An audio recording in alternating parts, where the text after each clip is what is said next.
Hello, मैं हूँ Raju Sharma sir और आप सबों का बहुत बहुत स्वागत है हमारे YouTube channel delight classes Motihari में।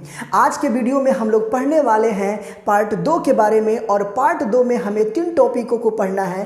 पहला है देखने की क्रिया, दूसरा है समंजन क्षमता और तीसरा है समंजन की क्रिया। पिछले वीडियो में हम लोग पढ़ चुके हैं पार्ट 1 के बारे में और उस पार्ट 1 में था कि मानव नेत्र क्या है और मानव नेत्र की बनावट क्या है। जैसा कि आप इस फिगर में देख रहे होंगे कि हमारी आंख एक फ्रंट से है और एक साइड से है और आंख में जितने पार्ट हैं उन सभी पार्टों के बारे में हम लोग पढ़ाई कर चुके हैं और आज हम लोग पढ़ेंगे कि हमारी जो आंखें होती है वो देखने का काम कैसे करता है। तो मैं बता दूं कि हमारी आंखें जो होती है वो फोटो कैमरा की तरह कार्य करती है। क्या हुआ भाई? हाँ जी, हमारी आंख जो होती है बिल्कुल फोटो कैमरा की तरह कार्य करती है। कैसे कार्य करती है? तो यहाँ देखिए, ये है हमारा फोटो कैमरा और ये है हमारा नेत्र। तो जिस प्रकार से हमारी आंखों में आगे लेंस होता है, ठीक उसी प्रकार से फोटो कैमरा में भी आगे लेंस होता है। जिस प्रकार से हमारी आंखों में पीछे रेटिना होता है, ठीक उसी प्रकार से फोटो कैमरा में पीछे फोटो फिल्म होता है। फोटो फिल्म क्या होता है? तो रील आप समझते हैं ना, रील क्या होता है? तो पुराने ज़माने में जो फिल्म बनते थे वो रील पे डिपेंड करते थे। यानी जब हम लोग फिल्म देखने जाते थे थिएटर में, हॉल में, तो वहाँ पे लिखा रहता था कि फिल्म जो है इतना रील का है और हम लोग अंदाज़ा लगा लेते थे कि हाँ ये फिल्म इतने घंटा का होगा। आप लोग अपने पिताजी से भी पूछ सकते हैं या हमारी उम्र के जो आपके भाई होंगे उनसे भी आप पूछ सकते हैं या चाचा जी से भी पूछ सकते हैं कि पहले के ज़माने में रील चलता था। रील खरीद करके आता था तो फोटो खींचा जाता था, लेकिन आज वो ज़माना नहीं है। सबके पास एक डिजिटल कैमरा है, DSLR, और उसी कैमरा से कमाल किया जा रहा है और उस कैमरा में फ़ोटो फिल्म यानी रील के बदले में मेमोरी कार्ड लग रहा है।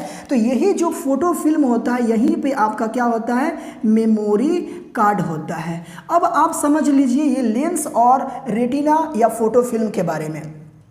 तो किसी भी वस्तु का जो प्रतिबिंब बनता है वो लेंस से फोकसित होकर के रेटिना पे पहुंचता है या फोटो फिल्म पे पहुंचता है। तो फोटो फिल्म में जब पहुंचता है तो वहाँ पे फोटो कैद हो जाता है। ठीक उसी प्रकार से लेंस से फोकसित होकर के किसी वस्तु से प्रकाश की किरणें हमारे रेटिना पे पहुंचती है, तब जाकर कहते हैं कि हाँ वहाँ पे कोई वस्तु रखा हुआ है।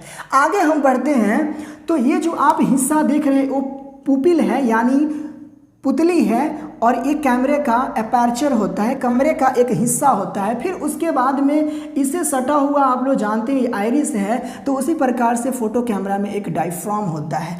आप यहाँ समझ सकते हैं कि परितारिका और पुतली क्या होता है, आइरिस और पुपिल क्या होता है।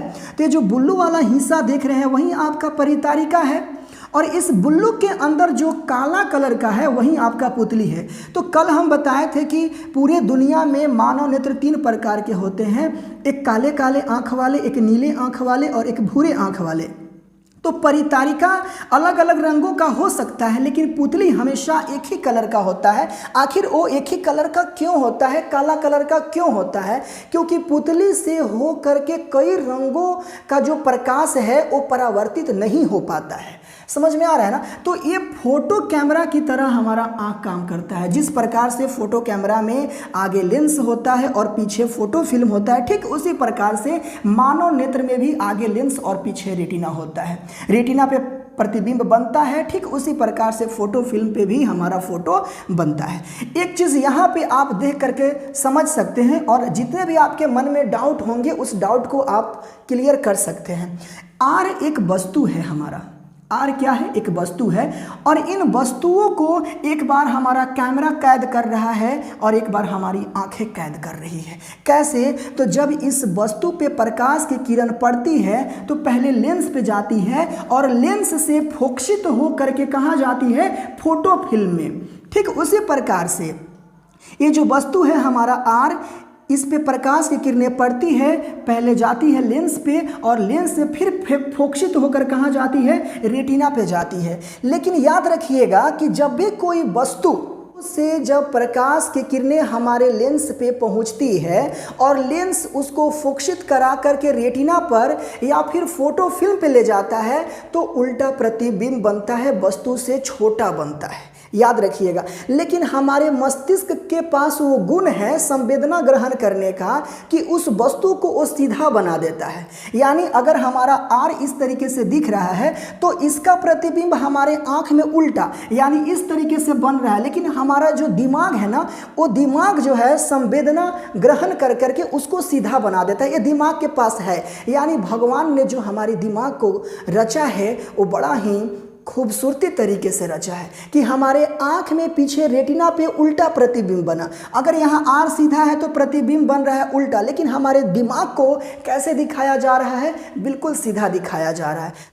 तो ये है हमारी आंखों द्वारा देखने की क्रिया।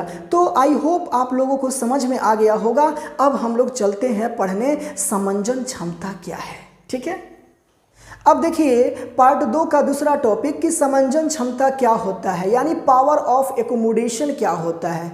तो हमारे आँखों की ऐसी क्षमता जिससे नेत्र लेंस की फोकस दूरी अपने आप घटती है और बढ़ती है। आखिर हमारे नेत्र लेंस की फोकस दूरी अपने आप बढ़ती क्यों है, अपने आप घटती क्यों है? तो यह सिलियरी पेशियों के तनाव के घटने या बढ़ने से होता है। यहाँ आप समझ सकते हैं कि ये हमारा नेत्र लेंस है और इस नेत्र लेंस को कौन लटका करके रखा हुआ है? तो सिलियरी पेशियाँ। तो जब किसी वस्तु का प्रतिबिंब इस लेंस पे पड़ता है तो यह लेंस फोकसित होकर के प्रतिबिंब को कहाँ भेज देता है? रेटिना पर भेज देता है और हमें वो वस्तु दिख जाती है।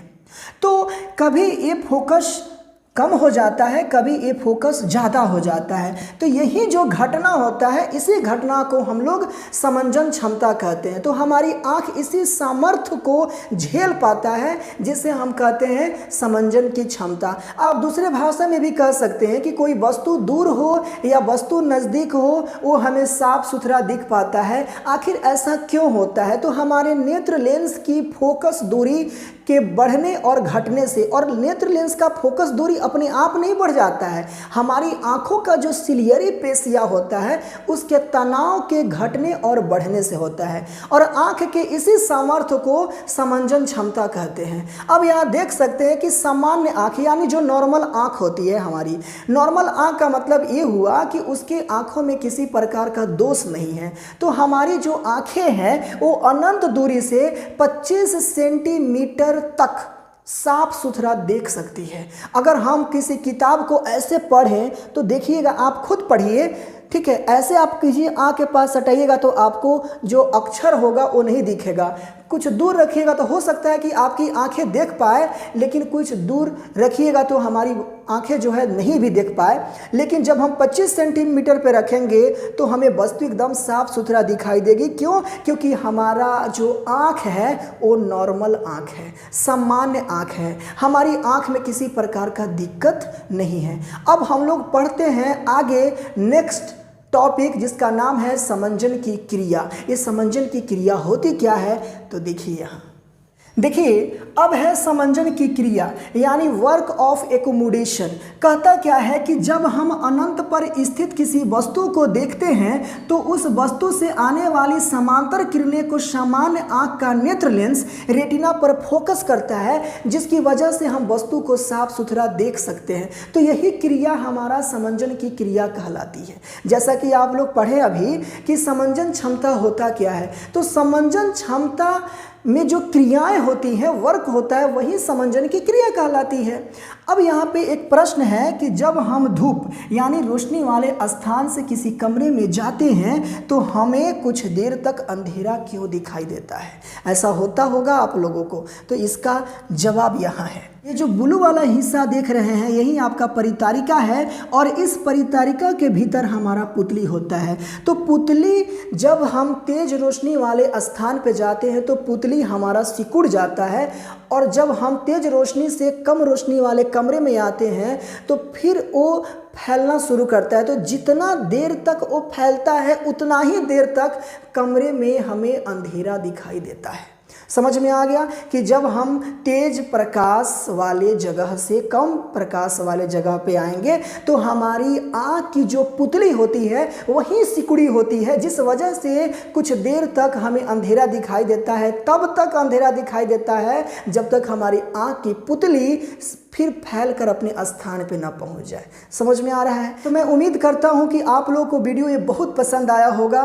तो फटाफट हमारे चैनल को आप लोग सब्सक्राइब भी कर दीजिएगा, वीडियो को लाइक भी कर दीजिएगा, अपने दोस्तों के पास शेयर भी कीजिएगा, और किसी प्रकार की दिक्कत हो तो कमेंट भी कीजिएगा। जाते जाते मैं एक चीज़ और कहना चाहूँगा कि पहुँच गई है गिनती हजारों में, इसे लाख मत होने दो, और रुक जाओ अपने घरों में, वतन को राख मत होने दो। मैं कोरोना के ऊपर ही ये बात बोला क्योंकि कोरोना दिन प्रतिदिन हमें प्रभावित करते जा रहा है। तो हम अपने घरों में रहें, सुरक्षित रहें, सतर्क रहें, सावधान रहें। जान है तो जहान है। फिर मिलते हैं अगले वीडियो में, तब तक के लिए राधे राधे।